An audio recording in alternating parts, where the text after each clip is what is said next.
इस समय हमारे साथ हैं जाने माने पेंटर अखिलेश जी और ये उनकी ढेर सारी पेंटिंग्स एग्जिबिट की गई हैं।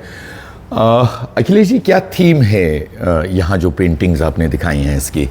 मैं जनरली पिछले 20 साल से रंगों पे काम कर रहा हूँ, तो इसकी थीम जो है वो इसकी प्रेरणा भी है और वो रंग है। एक चीज़ जो आपके काम में हमेशा दिखती है वो है चली आ रही रवायत से एक बगावत है कि आपको जो चल रहा है वो मंजूर नहीं है। ये सिलसिला कितने सालों से चल रहा है बगावत का? और मेरे ख्याल से हर चित्रकार के लिए ये शुरू से ही मसला रहता है कि वो उस वक्त तक के जितने भी चित्रकार हैं उनके चित्रों से सहमत नहीं है तो वो अपने ढंग से चित्र बनाना शुरू करता है।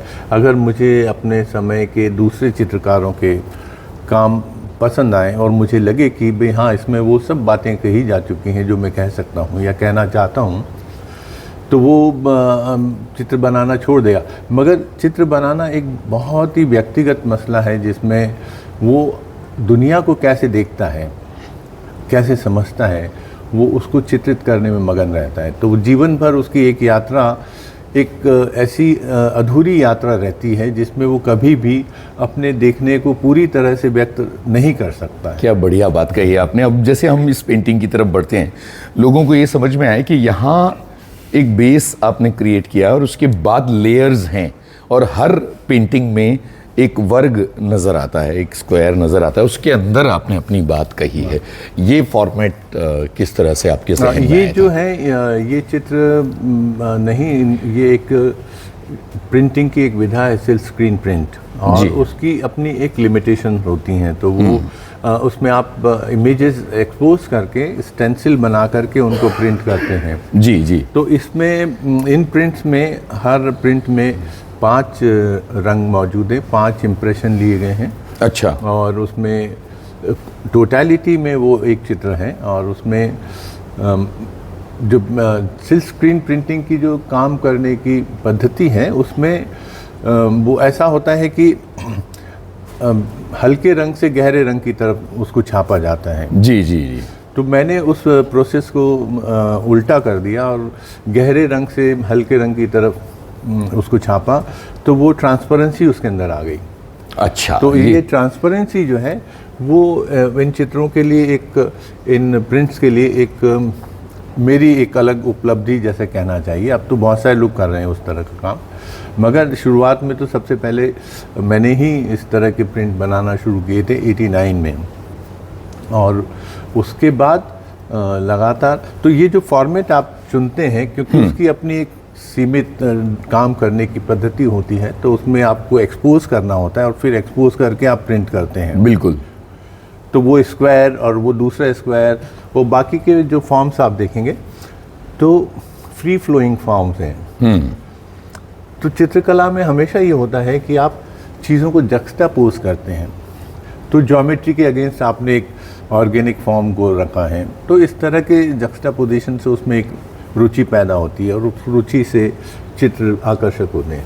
मैं हमेशा देखता आ रहा हूँ कि आपका जो एक रुझान है वो बहुत चटख रंगों की तरफ है, चाहे वो आपकी पेंटिंग हो या आपकी ज़िंदगी हो, लेकिन सटल रूप में जो दूसरे कलर्स भी आते हैं, जो हल्के कलर्स भी आते हैं, इसके बारे में ज़रा बताइए। जब मैं कॉलेज में पढ़ रहा था तो मैंने वैन गॉग की एक चिट्ठी में एक वाक्य पढ़ा। हाँ। उसने लिखा कि भविष्य का चित्रकार सिर्फ रंगों का चित्रकार होगा। वाह। तो वो एक तरह से वो वाक्य जो है मेरे दिमाग में अटक गया कि वो ऐसा क्यों कह रहा है, मतलब इतना ज़्यादा वो निराश क्यों है फॉर्म से और दूसरी चीज़ों से। और खैर, अगर वैन गॉग के चित्र आप देखेंगे तो वो एक यूरोप में क्रांति ही थी उसके चित्र। बिल्कुल और बिल्कुल। उसमें जो उसने रंगों का घड़ियों का जो खेल है उसमें, हाँ, उसमें उसने अपने देखने में हवा को भी शामिल कर लिया। हाँ, कुदरत को भी शामिल किया। हमें दिखता है कि ऐसे जो लियोनार्डो दा विंची का प्रस्ताव था कि भी हमारी आँख एक लेंस है और लेंस की तरह दिखती है, और उसमें दूर की चीज़ जो है छोटी और पास की चीज़ बड़ी दिखाई देती है। तो वैन गॉग ने उसी पद्धति पे काम किया, मगर उस देखने में उसने हवा भी शामिल कर ली। तो वो जो ब्रश स्ट्रोक लगाता है, तो दो ब्रश स्ट्रोक के बीच में जो गैप है उससे एक पूरा मूवमेंट पैदा होता है। तो आप वैन गॉग के चित्र देखेंगे तो उसमें आपको लगता है कि वो बह रहा है कुछ। बिल्कुल। तो वो उस मूवमेंट, उस हवा का मूवमेंट है जो उसने पकड़ने की कोशिश करी।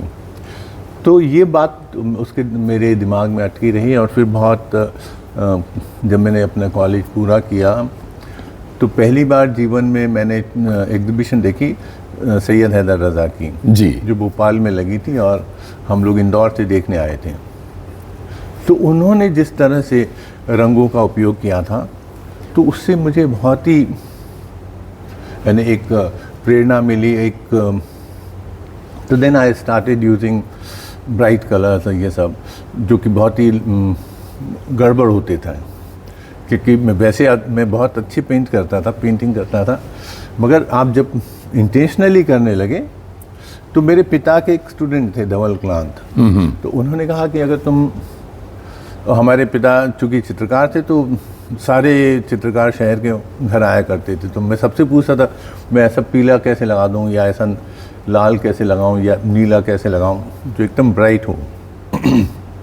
तो सबके आंसर जो हैं उलट पुलट होते थे, एक दूसरे के विपरीत। कोई एक ठोस राय नहीं निकल के नहीं आती थी। तो वो जो उनके स्टूडेंट थे पिता के धवल क्लांत, उन्होंने कहा कि अगर तुम रंग को समझना चाहते हो तो 6-7 महीने काले रंग में काम करो।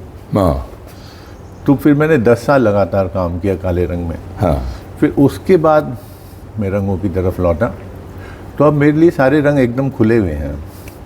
क्या बात है, ये बहुत बहुत दिलचस्प बात है। और इन पेंटिंग्स में हम देखते हैं कि बहुत सारे ब्राइट कलर्स आते हैं, लेकिन ख़ास तौर पर एक जो आकर्षण है वो लाल के टोन्स पर है और नीले के टोन्स पर बहुत ख़ास तरह से नज़र आता है। इसके बारे में बताइए, फिर हम आपके ब्लैक एंड वाइट रेखांकनों और ब्लैक वाले काम की बात करेंगे। हाँ, ये जो टोनालिटी है वो एक बहुत ही दिलचस्प मैंने पाया कि ये रंग आपस में भी बात करते हैं। क्या बात है। तो उस बातचीत से एक तरह का हार्मनी आपके चित्रों में पैदा होती है। तो आपको ये पता लगाना होता है कि कौन से रंग का कौन सा टोन दूसरे किस रंग के कौन से टोन के साथ बैठने वाला है। बिल्कुल। वो एक मतलब आपका एक तरह का ऐसी अवस्था है जिसमें आप ध्यान लगाएं और आप जानें कि भाई इस नीले के साथ ये नीला बैठेगा, या इस नीले के साथ ये हरा बैठेगा। वो टोनालिटी, तो वो टोनालिटी मेरे को ब्लैक में काम करने से मिली, उसका फ़र्क मेरे को समझ में आया। तो वो मेरे लिए बहुत मदद कर जाता है कई बार। और फिर ये भी होता है कि रंग अपना स्वभाव भी प्रकट करते हैं। तो एक मैंने पेंटिंग शुरू किया, ऑरेंज, एकदम ब्राइट ऑरेंज, मेटेलिक ऑरेंज मैंने लगा दिया पूरे कैनवास पे। 4x4 का कैनवास था, और बहुत लंबे समय तक मैं उस हिम्मत ही नहीं कर पाया कि इसमें मैं कुछ शुरू कर पाऊँ, क्योंकि वो इतना ज़्यादा ब्राइट था। तो फिर एक दिन मैंने एक फ्लोरोसेंट ऑरेंज उसमें लगाया, छोटा सा एक आकार पेंट किया, और ये जो पूरा ऑरेंज था वो ब्राउन में टर्न हो गया। ओहो। आप अभी भी वो चित्र मेरे पास है, अगर तो कभी देखेंगे तो मैंने उस ऑरेंज पे एक दूसरा ऑरेंज पेंट किया है, तो आप बोलेंगे कि ब्राउन पे आपने ऑरेंज लगाया है। कमाल है। वो दिखता ही नहीं है ऑरेंज की तरह, वो एकदम ब्राउन दिखता है। तो ये जो उसके रिलेशन बने आपस में, वो रिलेशनशिप जो है वो आपको भी चमत्कृत करती है। क्या बात। अच्छा, ऐसा भी है कि इस ऑरेंज में, इतने ब्राइट ऑरेंज में एक ब्राउन कलर डल सा छुपा हुआ था जो आपको पता नहीं था। ये भी एक तरह से एक साक्षात्कार होता है रंगों से, कि वो अपना रूप अपने आपके सामने लेकर आते हैं। आप बहुत एब्स्ट्रैक्ट अमूर्त काम लगातार कर रहे हैं, तो अब जैसे इस पेंटिंग को लेते हैं, कहाँ से शुरुआत होती है, और ये जो अमूर्त है इसका कोई रूप जहन में आता है, या ये एक ऑर्गेनिक प्रोसेस है जिसके तहत ये बनते चले जाते हैं? नहीं, उसमें देखिए वैसे तो सारी चीज़ें मूर्त हैं, मतलब ये भी एक फिजिकलिटी में आपके सामने मौजूद है, तो एक मूर्त रूप उसका हम देख रहे हैं। और वो तो उसको एक अमूर्त, एक ऐसी टर्म है जो चित्रकला में इस्तेमाल की जाती रही है, और जिसका आरोपण चित्रकारों ने नहीं किया। चित्रकारों के लिए कोई भी चीज़ मूर्त नहीं है, और कोई भी चीज़ ऐसी नहीं है जिसको न जाना जा सके, उनके लिए हर चीज़ का एक रूप है। जी। तो ये आर्ट क्रिटिक्स के द्वारा दिया गया शब्द है कि ये अमूर्त है। तो वो उनके लिए रिपोर्टिंग में ये समस्या होती है कि भाई अब वो एक वाक्य लिखते हैं कि भाई ये अमूर्त चित्र लगे थे। हाँ हाँ। तो आप सबको पता चल गया कि अमूर्त चित्र लगे थे मतलब नॉन फिगरेटिव है। बिल्कुल, नॉन फिगरेटिव कहना ज़्यादा बेटर टर्म है। हाँ, तो ऐसा उनकी अपनी सुविधा के लिए बना हुआ शब्द है वो। मगर इस अमूर्तन का ख्याल मेरे को, जब हम लोग कॉलेज में पढ़ते हैं तो एक सब्जेक्ट मिलता है आपको, कॉपिंग। तो उसमें था कि भाई कॉपी एनी वेस्टर्न मास्टर। तो मैंने प्रिंसिपल से कहा कि मैं एक इंडियन मास्टर को कॉपी करना चाहता हूँ जी। मैं एक मिनिएचर बनाना चाहता हूँ और आप कहेंगे तो मैं 2 वेस्टर्न मास्टर की कॉपी कर दूंगा। हाँ, मगर एक मेरे को नंबर इसी पे मिलना चाहिए, मिनिएचर पे। क्या बात है। तो ये सिलेबस में नहीं है। तो बोले हाँ हाँ आप करिए, मिनिएचर बनाइए और आपको नंबर भी उसी पे मिलेंगे। फिर उन्होंने सिलेबस चेंज कराया अपनी एग्ज़ाम आने तक, अपनी सारी कोशिशें करी जो भी उन्होंने अपना। तो सिलेबस में वो वेस्टर्न शब्द हट गया, कॉपी एनी मास्टर। आपकी वजह से ये एक बदलाव एक बदलाव वहाँ आया वो। जी। तो फिर मैंने मिनिएचर, हमारे घर में ढेरों किताबें पिता के कारण होती थी तो वो देखता रहा। तो उसमें एक कांगड़ा शैली का चित्र मिला जी। जिसमें जो अष्ट नायिकाएं हैं उसमें से एक नायिका अभिसारिका होती है। जी। तो अभिसारिका वो नायिका है जो अपने प्रेमी से मिलने खुद जाती है। बिल्कुल। तो उसमें वो चित्र में बना हुआ है उस मिनिएचर में कि वो जा रही है रात में अपने प्रेमी से मिलने और गहरी अंधेरी रात है और जंगल में से गुजर रही है और शेर, चीते, भालू, भूत, प्रेत, चुड़ैल सब उसको देख रहे हैं चारों तरफ से। वाह। और वो निडर निर्भीक उनके बीच से चली जा रही है। तो मैंने देखा कि ये इतने अंधेरे में अगर जा रही है, रात को जा रही है और जंगल से जा रही है, तो इसके हाथ में कोई लैंप तो है नहीं, दिया है नहीं, कुछ प्रकाश का कोई सोर्स नहीं है, तो अपना रास्ता कैसे देख रही है। वाह। तो उसमें देखा मैंने ऊपर बादल में, आसमान में बादल हैं, बादल में बिजली चमक रही है। तो बिजली की रोशनी में देख रही है। फिर मैंने बिजली को ध्यान से देखा तो 2 सांप बने हुए हैं। बिजली नहीं है वो। बिजली भी नहीं है वहाँ। हाँ हाँ हाँ। तो वो फिर कैसे देख रही है, मतलब फिर अंधेरा हो गया। तो फिर मैंने सोचा कि ये अपनी मिलन की कामना के प्रकाश में अपना रास्ता देख रही है। वाह वाह वाह। तो ये क्या जो बात है। ये जो क्या एब्स्ट्रैक्शन इंटरप्रिटेशन था है। जी। ये जो अमूर्तन है उसने मेरे को बहुत प्रेरित किया। हाँ। तब फिर मैं अमूर्तन की तरफ मुड़ा। आइए, तो मैं ये समझता हूँ कि ये एक घटना है जिसने आपको अमूर्तन की तरफ मोड़ दिया। लेकिन एक दिलचस्प चीज़ मेरे जहन में ये आती है कि रेखांकन की दुनिया से चलते हैं आप, है ना। हाँ। बहुत लंबे समय तक आप वो प्रयोग करते रहते हैं कि हम रेखांकन करेंगे और वो वहाँ भी एब्स्ट्रैक्ट चीज़ें चलती रहती हैं। फिर आप इस तरह की स्क्रीन प्रिंटिंग वाली चीज़ों पर आ जाते हैं। ये फॉर्मेट चेंज करना और ये किस तरह से आता है, उसकी क्या प्रेरणा होती है? वो मेरे ख्याल से ना हर चित्रकार अपने जीवन में ये सब चीज़ें करता रहता है। वो अलग अलग माध्यम भी ट्राई करता है जी। अलग अलग ढंग से अपने को व्यक्त करने की भी कोशिश करता है जी। और वो अपने को पूरी तरह से खारिज करके कोई नया रूप पाने की भी कोशिश करता है। तो एक ऐसी अनवरत यात्रा है उसकी। हाँ। जिसमें वो चल रहा है। हाँ। और वो इन सारी चीज़ों से टकरा रहा है। हाँ। जो रूप, रंग और रेखाओं के रास्ते उसको मिल रही हैं। हाँ हाँ। तो उसमें ये जो उसको चुनौतियाँ मिलती हैं, हाँ। अपने को खारिज करके, हाँ। वही उसकी प्राण शक्ति है। हाँ हाँ हाँ हाँ। मतलब उसके अलावा उसके पास और कोई चीज़ नहीं है। हाँ हाँ हाँ हाँ। तो वो जो है देखता है, हाँ। सोचता है, समझता है, करता है। जी। तो इस तरह से वो मेरे जीवन में भी रेखांकन हम सब लोगों के लिए बहुत महत्वपूर्ण है। और जो बेसिक 3 चीज़ें हैं चित्रकला की, रंग, रूप और रेखा, तो उसको तो सभी लोग अपनी तरह से कोशिश करके उस पर अपनी सिद्धता हासिल करने की कोशिश करते हैं, चलती रहती है उनकी अपनी लगातार। तो वो हम लोग भी करते हैं। तो जब मैं खाली समय में पेंटिंग नहीं कर रहा होता हूँ तो ड्राइंग करता रहता हूँ। तो जाहिर है ड्राइंग आप जब कर रहे हैं तो पेन से और या पेंसिल से तो वो ब्लैक एंड वाइट ही होती हैं। तो आप ब्लैक एंड वाइट ड्राइंग करते रहते हैं और फिर उनको कई बार अपने प्रिंट्स में भी ले आता हूँ मैं। बिल्कुल। आइडियाज़ आपकी ज़िंदगी में किस तरह से आते हैं? कुछ मिसालें देकर बताइए कि रियल लाइफ में आप कुछ कुछ करे जा रहे हैं, अलग अलग चीज़ें, ज़िंदगी की जो दिनचर्या है वो चली जा रही है। आप आइडियाज़ मतलब प्रेरणा की बात कर रहे हैं। बिल्कुल। तो ये जो प्रेरणा है, हम जब कॉलेज में पढ़ते थे तो खूबसूरत लड़कियां प्रेरणा होती थी जो हमारी क्लासमेट होती थी या हमारे से जूनियर होती थी या इस तरह से।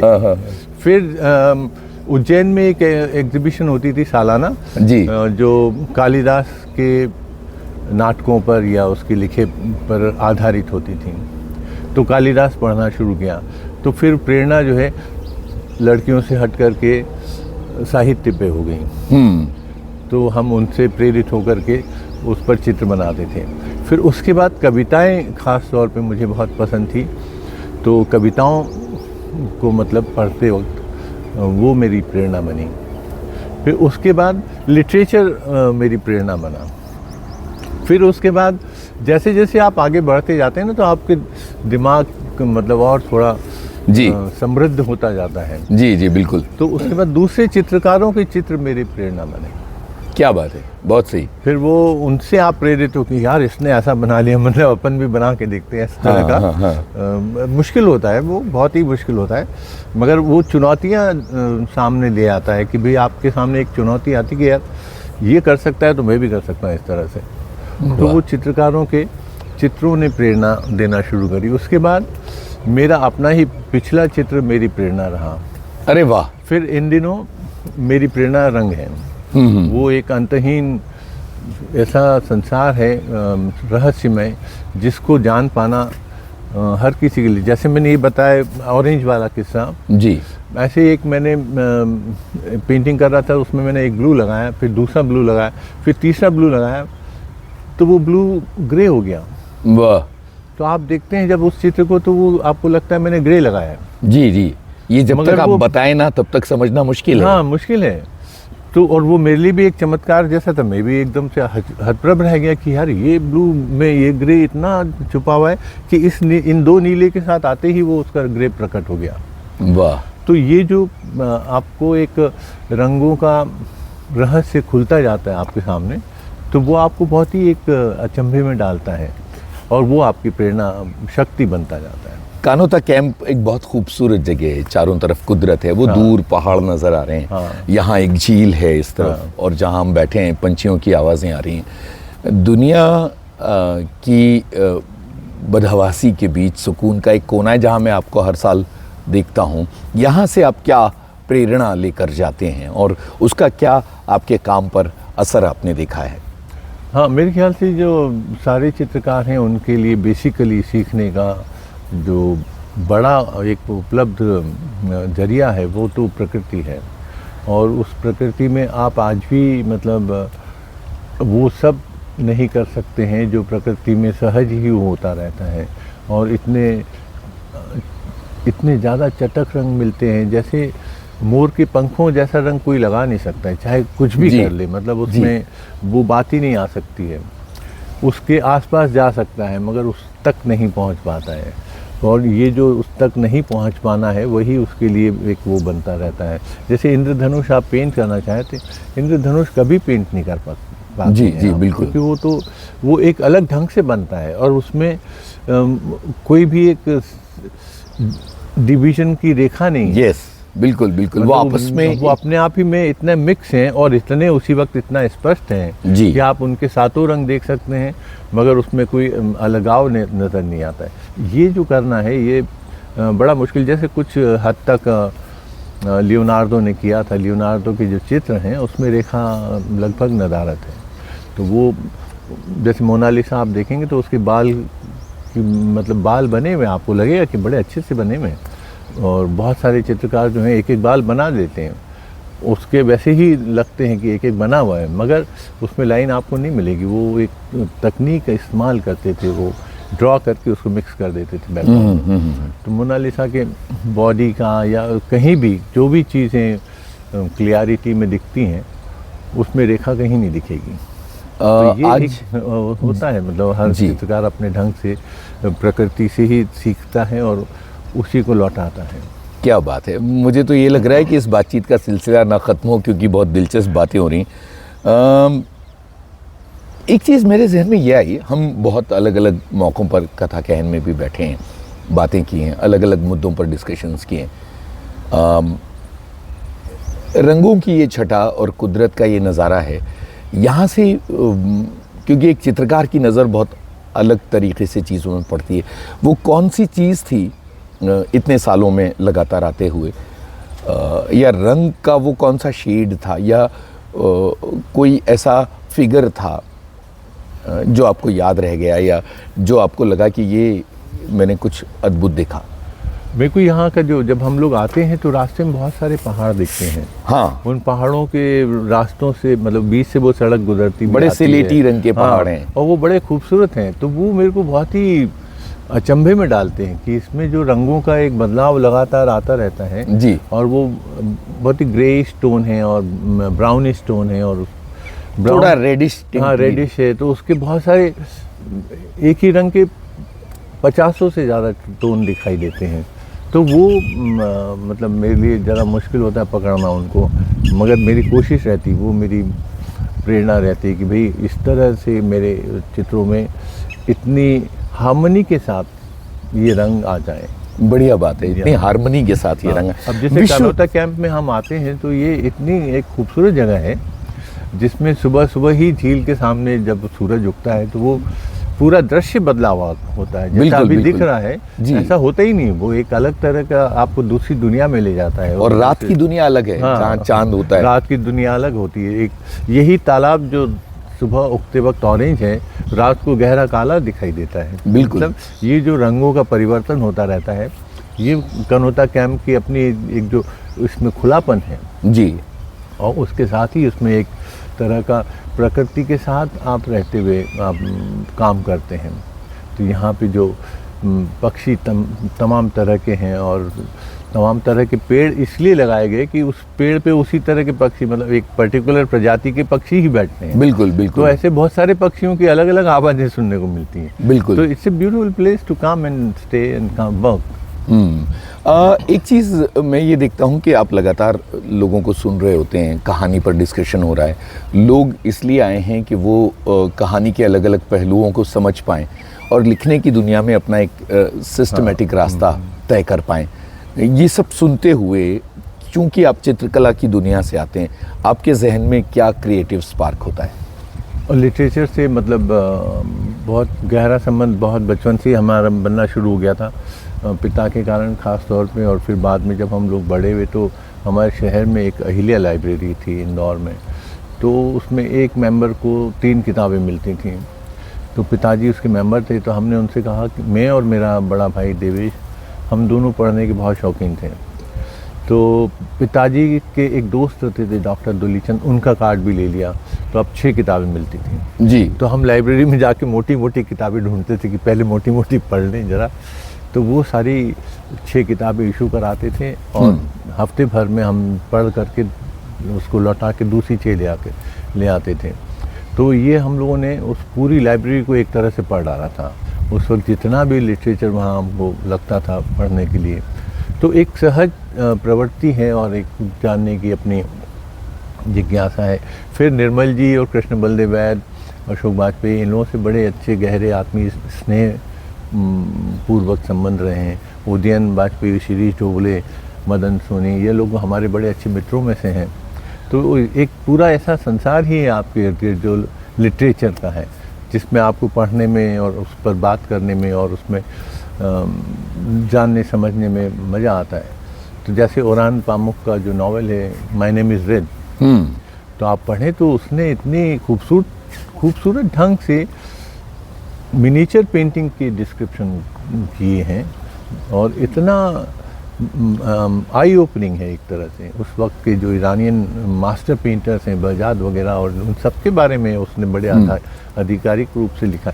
हालांकि वो शुरू में पेंटिंग ही पढ़ने गया था, तो पेंटिंग के साथ उसका एक संबंध था, तो इसलिए भी वो एक रुचि के कारण उन्होंने इतनी गहराई से जाके लिखा।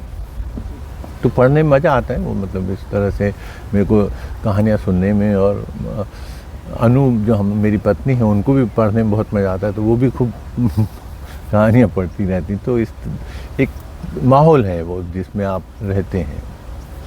अखिलेश जी, ये माना जाए कि ये इस बातचीत का पहला अंक था, है ना? बातचीत सबसे अच्छी उस मोड़ पर छोड़नी चाहिए जहां आगे की बातचीत की गुंजाइश रहे। जी जी। तो फिर बात होगी और हम फिर बहुत दिलचस्प पहलुओं पर बात करेंगे। जी जी। और बातें जारी रहेंगी। बहुत बहुत शुक्रिया। धन्यवाद, शुक्रिया।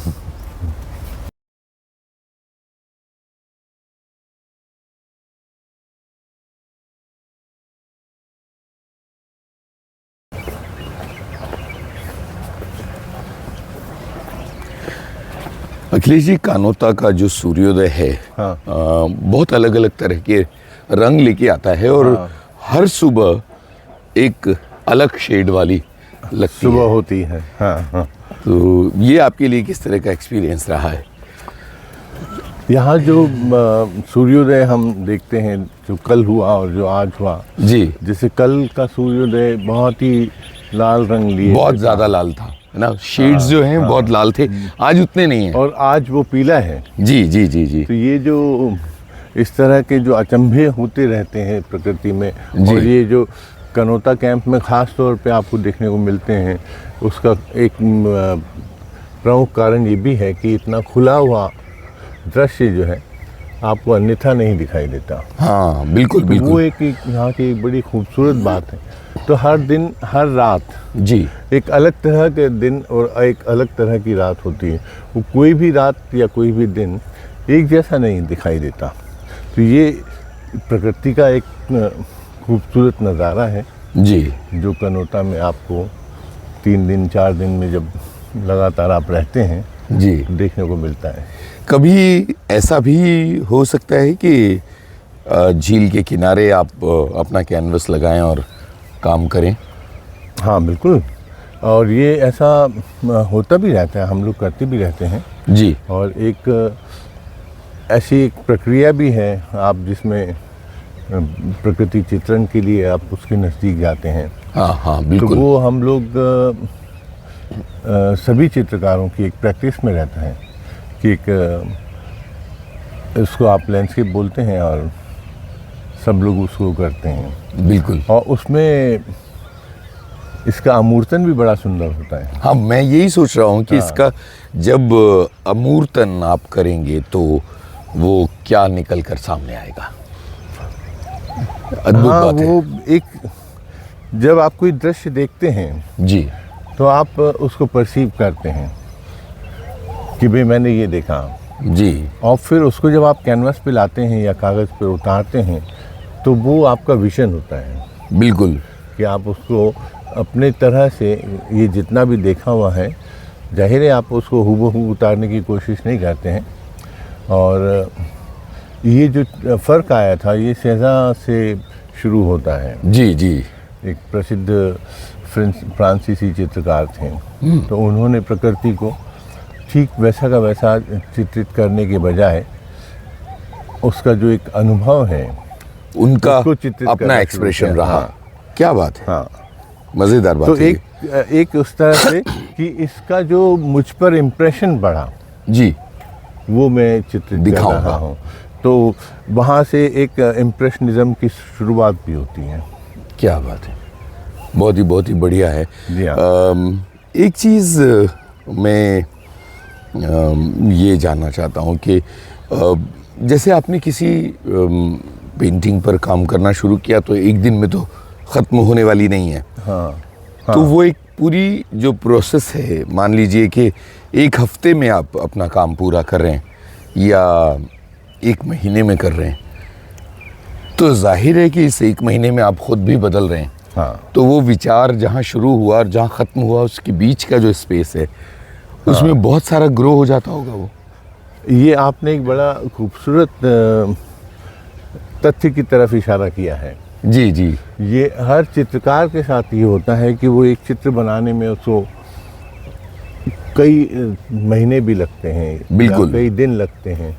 तो वो अब क्या हुआ कि जैसे ही आपने शुरू किया चित्र बनाना, जी तो उसमें आपकी मन की कल्पना जो है वो तो उससे आगे दौड़ने लगती है, सही बात है। तो आप अपने को पकड़ के रखते हैं।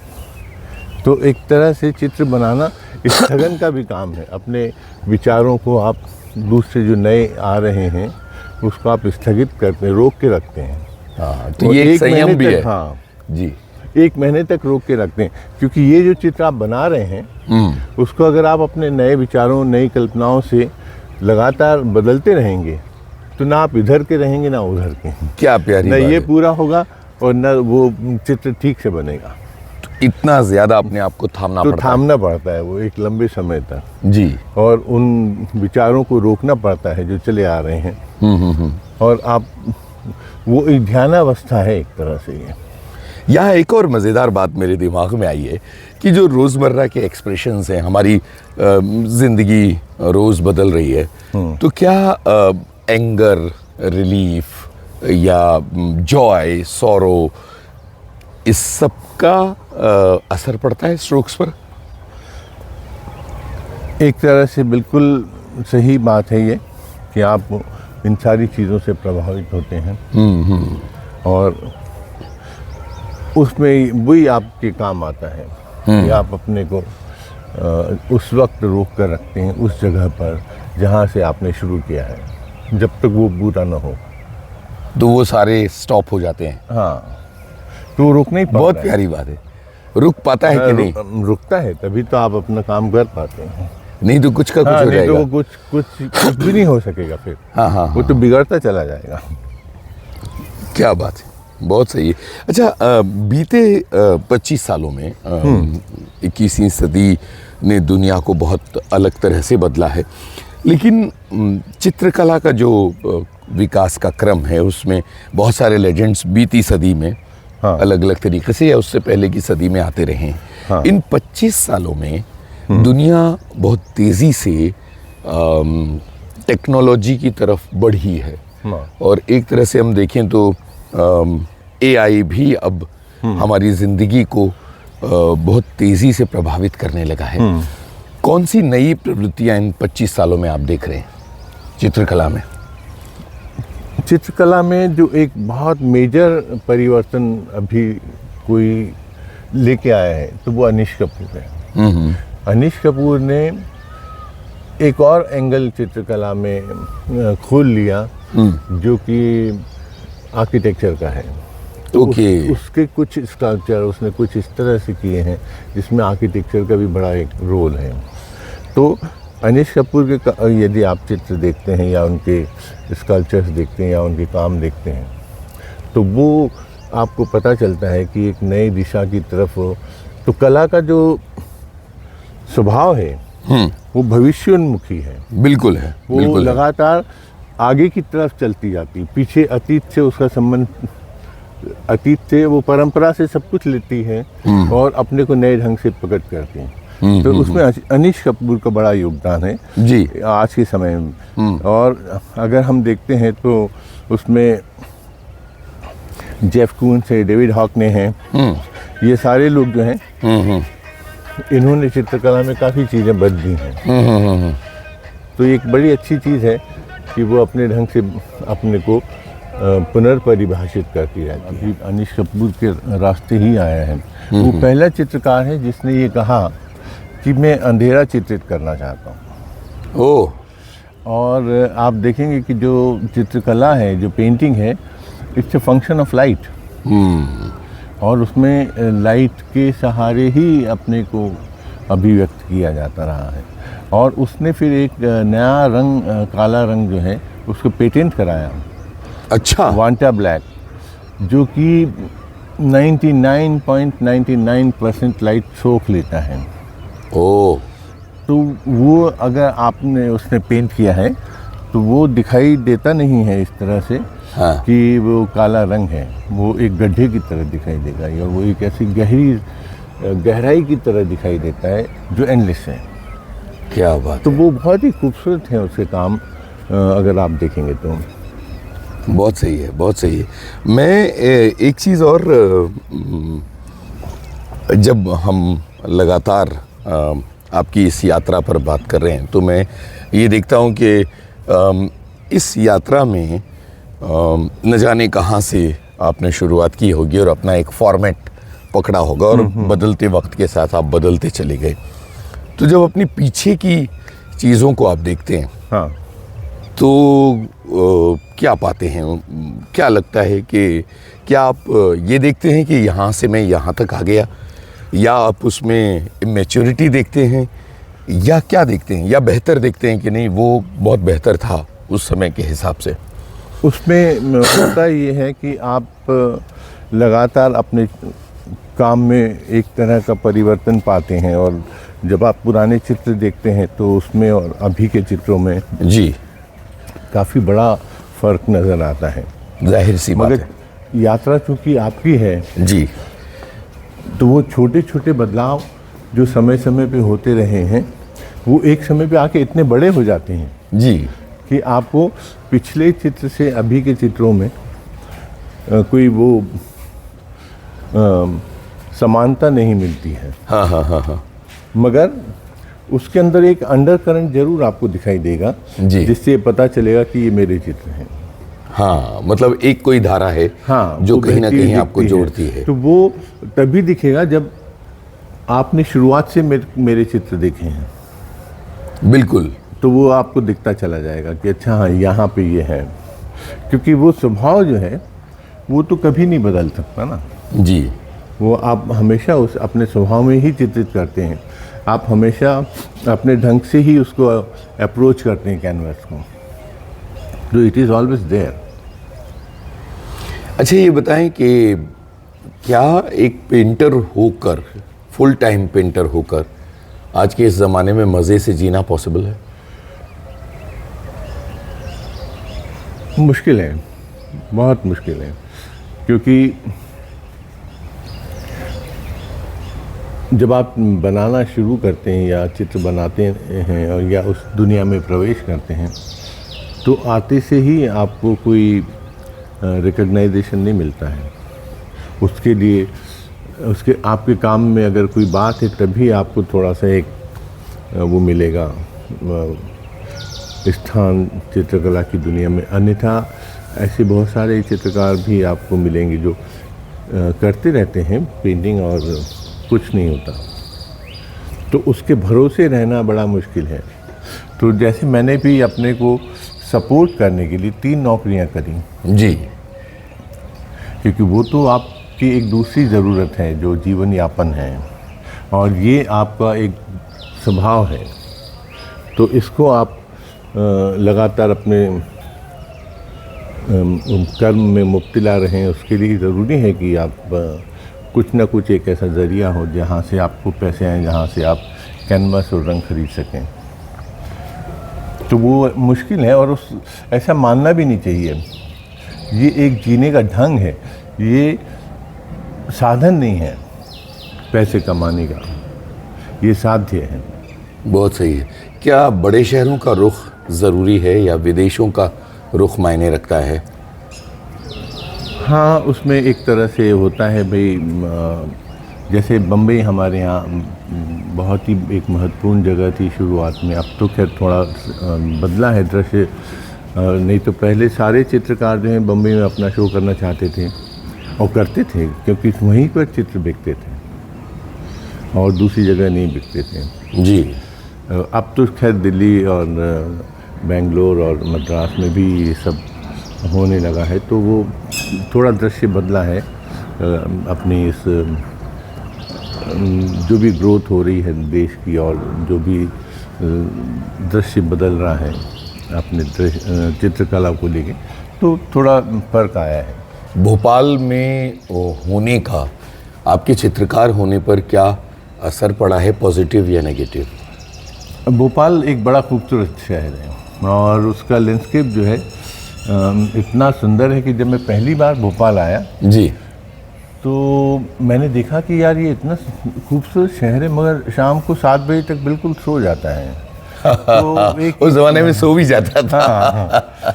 तो एक ये उस तरह से मुझे लगा कि एक बहुत खूबसूरत स्त्री का मृत शरीर। ओहो, क्या बात है। जैसे अब तो खैर भोपाल बहुत बदल गया है। 82 में जब हम आए थे तो लगभग सन्नाटा रहता था बहुत सारे इलाकों में। जी जी। और आपको दिखता भी नहीं था कि कोई नज़र आ जाए सड़क पे। और पुरानी भोपाल में पटिएबाजी होती थी तो रात रात भर चेस चलती, तो वो एक अलग भोपाल था और ये एक अलग भोपाल था जहाँ हम रह रहे थे जी। और जहाँ मतलब एकदम शाम के समय सब कुछ ख़त्म हो जाता था। तो अब मेरे ख्याल से बहुत सारी चीज़ें बदली हैं और उसकी खूबसूरती ने मेरे को बहुत प्रभावित किया भोपाल की। क्या तो बात मैं है। देखता हूँ कि दुनिया में ऐसा और कोई शहर नहीं है, इतना खूबसूरत कोई शहर नहीं।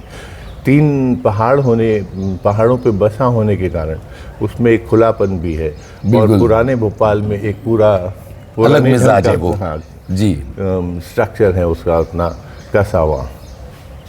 तो एक अच्छा सुंदर शहर है वो, बहुत सुंदर। ये एक दिलचस्प बात है कि कोई कलाकार, चाहे वो कोई कवि हो, कहानीकार हो, पेंटर हो, म्यूजिशियन हो, जिस शहर में वो रहता है उसको गढ़ने में वो शहर बहुत महत्वपूर्ण भूमिका निभाता है। आपने जिस तरह से उसको बताया वो बहुत दिलचस्प है कि आपकी जो इमेजरी है कि एक खूबसूरत स्त्री का मृत शरीर है, ये एक सूक्ति सी लग रही है मुझे। ये मेरा जब पहला वन मैन शो भोपाल में आने के बाद जब मैंने किया था तो मेरे एक पत्रकार ने इंटरव्यू लिया था तो उसमें मैंने ये कहा था। क्या बात है। अच्छा, एक चीज़ मैंने देखी कि आपकी पेंटिंग्स या दूसरे चित्रकारों की भी पेंटिंग्स में शीर्षक को लेके भी एक फिलॉसफी चलती है। कई बार कनेक्टेड शीर्षक होते हैं और कल जैसे हमारी बात चल रही थी, पता नहीं मुझे याद नहीं है कि वो कैमरे पे बात थी या वो बात अनौपचारिक थी कि कनेक्टेड शीर्षक का दौर बीत गया था। और मैं देख रहा हूँ कि कई शीर्षक ऐसे हैं जहाँ एक क्वेश्चन मार्क है, कई शीर्षक ऐसे हैं जो डिसकनेक्टेड हैं, वो ज़रूरी नहीं है कि उनका ताल्लुक उस कैनवस से है। शीर्षक कितना परेशान करते हैं? मेरे को तो बहुत मज़ा आता है शीर्षक देने में। और एक चित्रकार हुए थे बेल्जियम के, रेने मार्गरेट जी। तो उन्होंने ये शीर्षक और चित्र, ये शब्द और चित्र की जो परंपरा है, एक सुदीर्घ परंपरा है, उस पर गहरा आघात किया था। तो उन्होंने ऐसे शीर्षक रखना शुरू करे अपने चित्रों के जिनका कोई संबंध नहीं बनता है दृश्य से, जो दिख रहा है वो शीर्षक नहीं है उसका। तो उन्होंने एक चित्र बनाया पाइप और उसका उस पर लिखा उन्होंने, this is not a pipe. Okay. तो विच वॉज वेरी ट्रू। और उनके पहले जो चित्रकला का संसार था उसमें जो चित्र बना होता था उसका शीर्षक भी वही होता था। ऑब्वियसली, मतलब जो दिख रहा है वही उसका शीर्षक है। और झूला पेंट किया और उसका शीर्षक झूला है। बिल्कुल बिल्कुल। जीसस पेंट किया, उसका शीर्षक जीसस है। या ऐसा जो भी कुछ उनका, जॉन द बैप्टिस्ट तो जॉन द बैप्टिस्ट, मतलब सारा कुछ वहीं के वहीं है, दिखाई दे रहा है, वही उसका शीर्षक है। आपने तालाब पेंट किया और शीर्षक दे दिया तालाब, तो उस पर ये बड़ा गहरा आघात था कि ये तालाब नहीं है, ये जो भी दृश्य दिख रहा है ये वो दृश्य नहीं है, जो कि सही भी है, क्योंकि वो पाइप नहीं है जो पाइप पेंटेड है। हाँ, उसको आप पी नहीं सकते, आप उसको देख सकते हैं सिर्फ। तो इससे बहुत सारा चित्रकला का संसार जो है मतलब बदला। क्या बात है। तो क्या हुआ कि चित्रकारों ने अपने शीर्षक अनटाइटल रखना शुरू कर दिए, क्योंकि अब वो चित्र क्या करें, मतलब ऊहा-पोह में आ गए वो। इसका और कोई तो शीर्षक नहीं हो सकता, तो अनटाइटल। तो ऐसे अनटाइटल का एक दौर चल पड़ा और जो कि अभी भी बड़े लेवल पे नज़र आता है। फिर पॉल क्ले, कांडिंस्की, ये सारे लोग आए, उन्होंने अपने चित्रों के शीर्षक में, ये लोग अपने म्यूजिशियन भी थे, पोएट भी थे, राइटर भी थे, तो एक तरह का पोएटिक वो शीर्षक देना शुरू किया। क्या बात है। और आपको तो फिर उस तरह से अब अपनी प्रोसेस में मजा आता है। मेरे चित्रों का भी शीर्षक वो उस तरह से रहता है जो चित्र के साथ उसका कोई संबंध नहीं है, क्योंकि चित्र तो वही है जो आप देख रहे हैं, शीर्षक उससे चाहे कुछ भी रखते हैं। तो I play with the words as well as with the forms. क्या बात है, बहुत सही है। आज की सुबह भी बहुत कुछ दिलचस्प बातें हुई, बहुत मज़ा आया है इसमें। तो एक अच्छी वो है मतलब शुरुआत है।